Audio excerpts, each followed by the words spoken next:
te vas identificando, ¿no? ¿Sí o no? Hay algunos que se callan y se esconden, hay otros que explotan, ¿no? Los de mecha corta. Hay otros, fíjate, que a donde quiera que van, hacen un conflicto. A donde quiera con quien hacen un vínculo, cuando menos te los puedes, crean un conflicto. Hay aquellos que llegan a lugares donde hay paz y los convierten en un campo de guerra. ¿Sí? ¿Te has topado con ese tipo de personas? Hay aquellos que hacen algo de algo pequeño a algo grande, algo insignificante. Hay aquellos que siempre hallarán espacio para debatir, para contradecir lo que una persona está diciendo. Es más, ni estás en la conversación, pero con tal de debatir le entras, ¿no? Nadie te invitó, pero te metes. Y eres obstinado o te haces obstinado o obstinada con querer tener la razón. Yo no sé qué a lo mejor qué característica como que te cayó el 20, o no sé cómo eres una persona que reacciona al conflicto.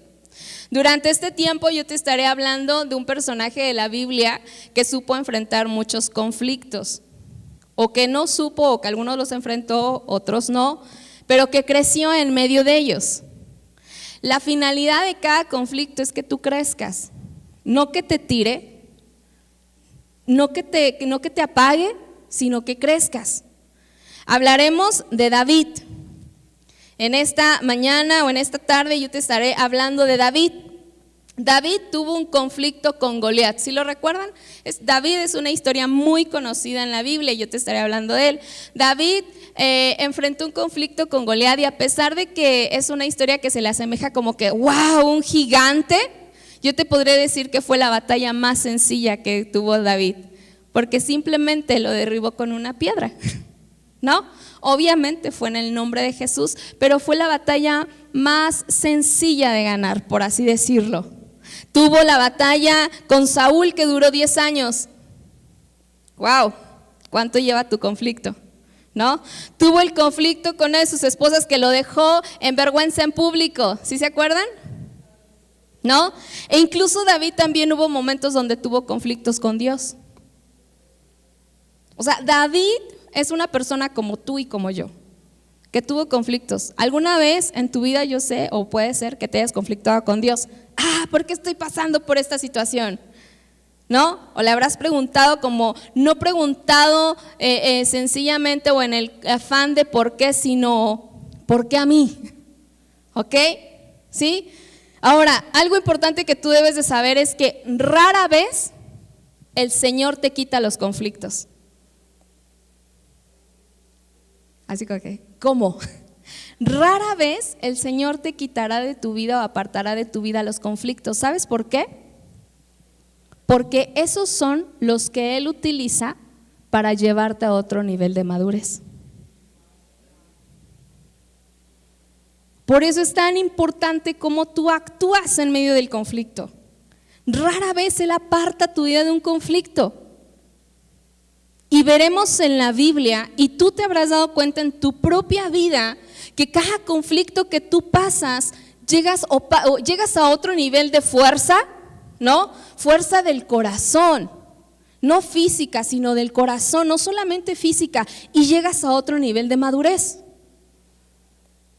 Ahora, uno de muchos conflictos que David puso, lo vamos a mencionar porque son muchísimos, y si yo te mencionara todos los conflictos que David puso o que David tuvo, pues no acabamos, ¿verdad?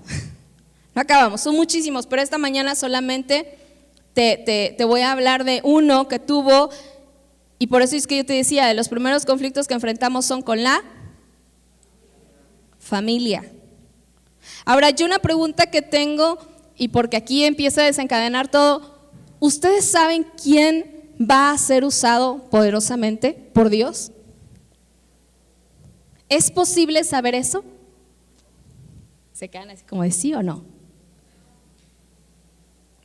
¿Creen que sea posible saber quién va a ser utilizado grandemente por Dios? No, nadie sabe. Porque Dios siempre desafía nuestros pensamientos lógicos o nuestros parámetros lógicos. El ser humano se deja guiar por ciertos parámetros. Los parámetros de la apariencia, los parámetros de la inteligencia, los parámetros de la honestidad o la sinceridad. Tú cuando ves a una persona, ¿cómo la calificas? ¿Por su apariencia? ¿Sí o no? Por cómo está vestido, vestida, por cómo se ve, si está guapo, guapa, guapo, no, feo, fea, alto, gordo, como tú quieras, ¿no? Gordito, gordito, como tú quieras. La gente somos muy dada a tener un cierto parámetro de ideal de persona por apariencia física, ¿sí o no? Tú dices, una persona delgada está sana, y no necesariamente es así, ¿no? Pero tú dices, alguien sano es alguien que está delgado, ¿no? Por personalidad, por intelecto o porque es sincero o es honesto. Así es como nosotros hacemos un parámetro de cómo deben de ser las personas. Pero déjame decirte algo, Dios rompe todos los parámetros. Dios usa lo que nadie va a usar y Dios pone en lugares que jamás nadie se imaginó poner algo. Así es Dios. Él siempre te va a hacer lo contrario a lo que tú piensas o haces. ¿Sabes? Alguien quienes son muy dados a meter a parámetros somos los padres. Los padres somos muy dados a meter a nuestros parámetros a nuestros hijos. Hay padres que se inclinan por los hijos quienes son más afines a los parámetros que el padre tiene, que dice que el hijo es correcto. ¿Sí me vas entendiendo? Porque mi hijo me obedece, porque mi hijo está güerito, porque está güerito como yo lo quería, ¿no? Porque me habla como yo quiero, como dice que es un hijo obediente, ¿no? Como digo yo que debe ser un hijo obediente. Y entonces los padres empezamos a encerrar a los hijos en un parámetro y empezamos a inclinarnos hacia uno y dejando los otros a un lado. Ahora no estoy aquí para juzgar, estoy diciendo porque voy a entrar en contexto. Así muchas veces somos los padres con los hijos. Escogemos al que es más afín a nosotros, dejando a los otros a un lado y provocando una raíz de rechazo en ellos, que muchas veces terminan ellos con pensamientos de querer cumplir. Siempre, ¿sabes? Este tipo de personas o estos hijos que son rechazados, se la pasan toda su vida queriendo cumplir los parámetros o llegar al parámetro ideal del padre o de la madre, llegando a una frustración y muchas veces a una depresión. Qué fuerte, ¿verdad? Esto yo te lo digo para que aprendamos como padres qué errores a veces cometemos con los hijos. Pero ¿sabes? Los menos inesperados o los más rechazados son los que a veces usa el Señor. A veces los padres tienden a hacer esto. ¿Cómo voy a adentrarme en la historia? ¿Cómo va a entrar David en la historia? David entra en la historia de la Biblia cuando Saúl es destituido, entra en acción un profeta Samuel. ¿Hasta aquí vamos bien? Yo te quiero enseñar, a mí me gusta enseñar como que pasito a pasito. Entra en acción Saúl, alguien que estaba al frente del reinado de Israel, al cual Dios le manda a hacer le da una instrucción y él, como siempre, ¿verdad? Muchos de nosotros obedece, pero a medias, ¿no? Saúl obedece a medias y le dice a Dios, a mí no me funciona así tu obediencia, eres destituido de ser rey. Y entonces entra en acción Samuel y Samuel le dice, pues eres destituido de ser rey. Saúl y él, no, ya me arrepentí, que no sé qué, después de decir que se arrepiente y que se arrepiente, ahorita te voy a decir por qué no, pues después dice, no, pues el Señor dijo y así va a ser. Él me ha enviado, envía a Samuel a casa de Isaí. Vamos a leerlo, vamos a empezar a entrar en el tema. Primera de Samuel 16:1 dice, ahora bien, el Señor le dijo a Samuel, ya has hecho suficiente duelo por Saúl, porque Samuel estaba triste porque Saúl había sido destituido de ser rey. Y dice, Dios le dice a Samuel, ya has hecho suficiente duelo por Saúl, lo que he rechazado como rey de Israel, así que llena tu frasco con aceite de oliva y ve a Belén. Busca a un hombre llamado Isaí. Isaí era el padre de David. ¿Y qué le dice? Que vive allí porque he elegido a uno de sus hijos para que sea mi rey. Le dice, ya Samuel, ya lloraste lo suficiente, ahora tienes que accionar porque el pueblo no se puede quedar sin rey, ¿no? ¿Y qué le dice? Le manda y dice, ve a Belén, haz un sacrificio, toman como pretexto, ve a la casa de un hombre que se llama Isaí, y ahí vas a encontrar que uno de sus hijos va a ser elegido como rey. Pero ahora fíjate esto, en ese tiempo el parámetro de persona elegida o correcta que tenía Samuel era que se elegían a los reyes en primera por primogénitos, por primogenitura, por su apariencia, ¿no? Porque eran grandes, porque eran fuertes, porque eran guapos, por su estatura y por su personalidad, ¿no? Así era Saúl, era imponente, era guapo, era fuerte, tenía personalidad como rey. Y entonces Samuel tenía ese parámetro de persona correcta, ¿no? Y vamos a lo que es primera de Samuel 16, 6 al 13. Y aquí vamos a empezar a ver lo que sucede cuando Samuel llega a la casa del papá de David. Dice, y aconteció que cuando ellos vinieron, él vio a Eliab y dijo, Eliab era el primogénito, era el mayor. ¿Así vamos entendiendo? ¿Sí? Ok. Llega Samuel y dice, pues preséntame a tus hijos, quiero verlos a todos, que empiece el desfile, ¿verdad? Que empiece el desfile del calendario 2019, ¿no es cierto? Aconteció que cuando ellos vinieron, él vio a Eliab y dijo, de cierto, delante del Señor estás ungido. O sea, como que él pensó y dijo, no, este es el correcto, este es el que va a ser rey.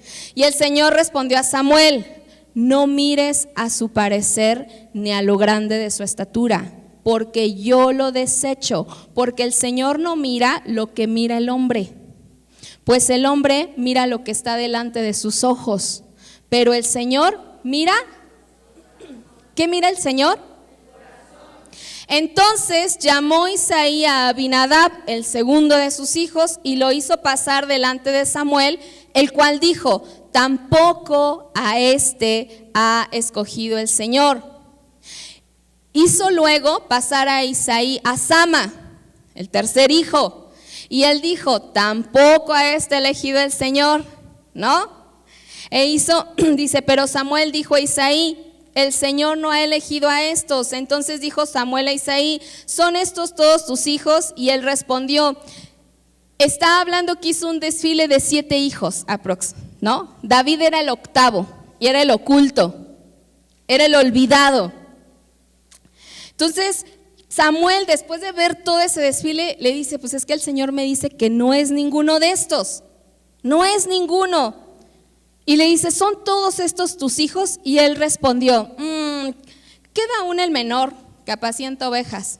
Muchos dicen que él contestó de mala gana, que el papá de David contestó así como que, pues hay otro, ahí hay, ¿no? Hay uno que por ahí está. Y dijo Samuel a Isaí, envía por él, porque no nos sentaremos a la mesa hasta que él venga aquí. Envió pues por él y le hizo entrar, y era rubio. Fíjate cómo describen que era David. Era rubio. ¿Qué más dice que era? Hermoso de ojos y de buen parecer, pero no era el parámetro que buscaban. A pesar de que David era alguien de apariencia atractiva, no tenían los parámetros con los que Samuel buscaba. Ahorita me van a entender por qué estoy diciendo todo esto. Y le dice, era rubio, hermoso de ojos y de buen parecer. Entonces el Señor dijo, levántate y úngelo, porque este es. El Señor unge lo que menos te esperas y promueve lo que menos te imaginas. Y Samuel tomó el cuerno del aceite y lo ungió en medio de sus hermanos. ¿Te imaginas? El que esperaba que iba a ser rey, Eliab, el más apto, el de las características más idóneas. ¿Te imaginas el impacto para él como primogénito? Que el último de los hermanos iba a ser el elegido para ser rey. Y dice, y lo ungió en medio de sus hermanos, y desde aquel día en adelante el Espíritu del Señor vino sobre él. Se levantó luego Samuel y se volvió a Ramá. Esto nos da a pensar que David no era el hijo que hacía sentir bien a Isaí, porque no cumplía con sus parámetros. Seguramente David había sido excluido no solamente ese día de ese banquete que se iba a dar. Seguramente había sido excluido de muchos otros banquetes, como a lo mejor a veces nos sentimos muchos de nosotros cuando no somos aquellos hijos que cumplen el parámetro de los padres, que no nos invitan. ¿Te suena? Así como que al que no invitaron al cumpleaños, ¿no? Ay, porque es cristiano, no, es que él no viene, ¿no? Al que excluyen porque decide creer en Dios. Al que critican porque dicen que tú no eres igual que los demás. Pareciera que Isaí se olvidaba que tenía otro hijo. Pareciera que a veces tus padres se olvidaban que te tenían también a ti.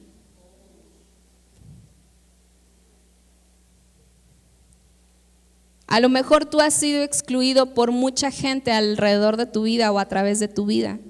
Y eso te ha traído no uno, sino muchos conflictos.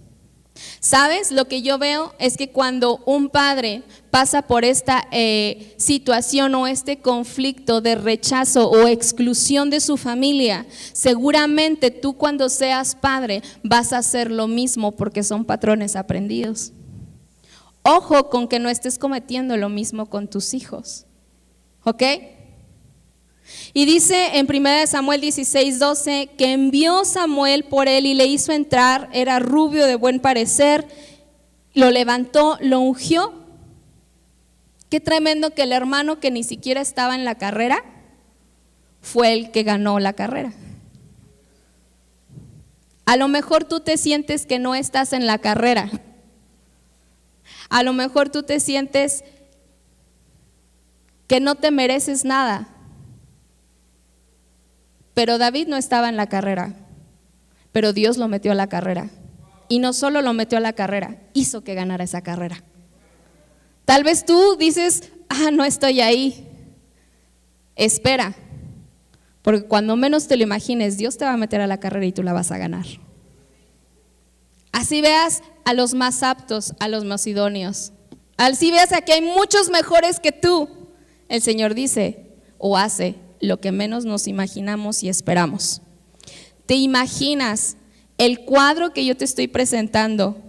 Estando Samuel, estando el papá, estando todos los hijos, llegando David, aquel pastorcito que era de buena apariencia, pero más sencilla o que no cumplía con los parámetros, entrando a la casa donde normalmente no era invitado. Y que le dice Samuel, tú eres el que eres elegido. Y no solo eso, te voy a ungir enfrente. ¿Te imaginas el conflicto que estaba enfrentando David en ese momento emocional? ¿Te imaginas lo que estaba sintiendo, la atmósfera que había? Porque no creo que haya sido una atmósfera de ¡wow! ¡Qué alegría! No, wow, hermano, qué bueno que fuiste tú, comparto contigo tu alegría, comparto contigo tus ascensos de trabajo, comparto contigo tus logros, comparto contigo que lograste un título, comparto contigo que obtuviste, no sé, un ascenso, un mejor sueldo, comparto contigo. ¿Te imaginas? No era el cuadro el que debiera de ser de festejo, era el más conflictuado emocionalmente para David. Porque si nunca había sido invitado, y más adelante si tú sigues leyendo la historia de David, vemos que Eliab, su hermano el mayor, le tenía un resentimiento profundo. Entonces, ¿te imaginas ser coronado, ser ungido, no coronado, ser ungido en medio de gente que no te quiere.